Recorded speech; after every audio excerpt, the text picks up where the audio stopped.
How many milliliters of a 0.175 molar iron chloride solution are needed to make 250 milliliters of a solution that is 0.3 molar in chloride ions?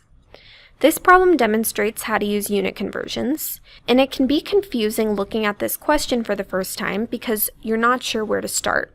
So what I'm going to do is find out what we want, which in our case is 250 mils of a solution that is 0.3 molar in chloride ions, and take what we start with, which is a 0.175 molar iron chloride solution, to see how we can get what we want. So we know we want 250 milliliters of a solution that is 0.3 molar in chloride ions, and molar just indicates moles per liter. So we want 0.3 moles of chloride ions per liter of solution. So from these two pieces of information, we can find the amount of moles of chloride ions we want in our solution. And we can do this by multiplying these two together. But our units won't cancel completely in this case, so we need to use an additional conversion that for every 1 liter of solution, we have 1,000 milliliters.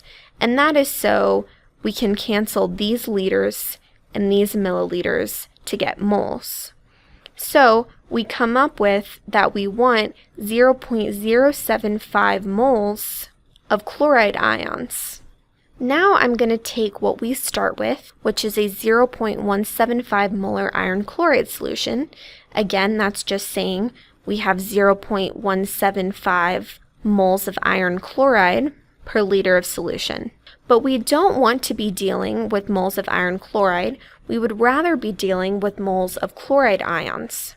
So we can say that for every 1 mole of iron chloride, we have 3 moles of chloride ions. And this is by looking at this formula. We have 3 chlorines for every iron that we have. And iron in this case has a +3 charge, so each chlorine has a -1 charge. Therefore, we have 3 chloride ions per unit of iron chloride.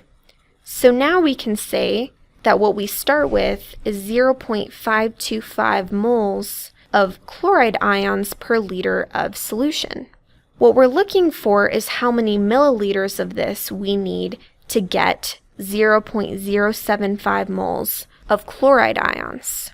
So what we can do is say we want 0.075 moles of chloride ions. We have 0.525 moles of chloride ions per liter of solution. So we need to multiply this by some X liters of solution, so our liters will cancel out and we're left with moles of chloride ions, which is what we want. So if we solve this equation, we can see that X equals 0.143 liters. We're asked for how many milliliters we need, so this is the same thing as 143 milliliters of the original iron chloride solution that we need.